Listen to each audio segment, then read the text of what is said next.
2001, 2002. And then we showed it like in many different design conferences, and it received lots of awards. And one of the latest ones that it received was like being one of the best inventions of the year by Time Magazine, because they had seen it here at Wire Next Fest. And like, oh my God, this is amazing. And basically it's a t-shirt that lets you send hugs over distance. So if you imagine you're here in London and your best friend is in Tokyo and you want to send him a hug, you put on the shirt, you give yourself a squeeze, and sensors in the fabric capture where you're touching, how strong and for how long, and all this data goes Bluetooth into your mobile phone, and it's transformed into a hug message.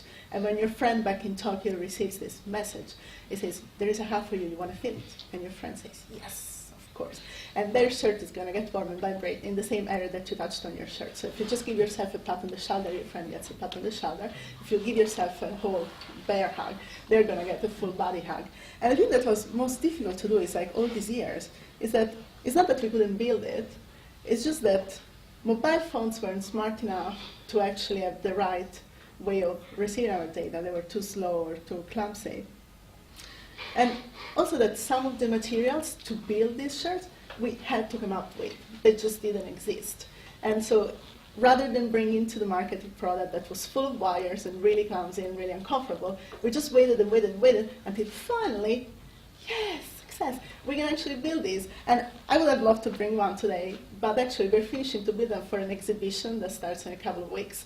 So we don't have them yet because we're finishing to get them assembled. But I promise we'll come back and we show them to you, because it's amazing how we went from something that the first time we designed it almost looked like American football like thing. It was like really massive, and now it's like really thin and really nice, and you can wash it. So I'm really glad that so we start to see how the materials have been evolving and what's happening with it.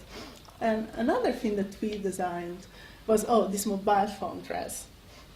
And this mobile phone dress sort of suffered of the same syndrome. And the thing that it was fun is like it's not really replacing your mobile phone. The thing that it's doing is that you just get the SIM card from your phone, you plug it into the label of your dress, and then your dress is actually a mobile phone. So it's even quad band, so you can actually make and receive phone calls everywhere.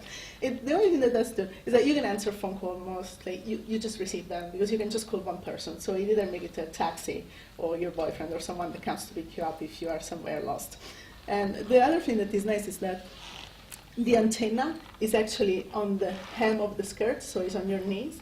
So at least if you're talking on the phone and you have the microphone and the speaker is on the wrist of your dress, so when your dress rings, you go, hello, and then you can talk. And then when you release your hand down, the communication is just closed. So it's sort of like we designed the gesture interface. Ryan designed it. He programmed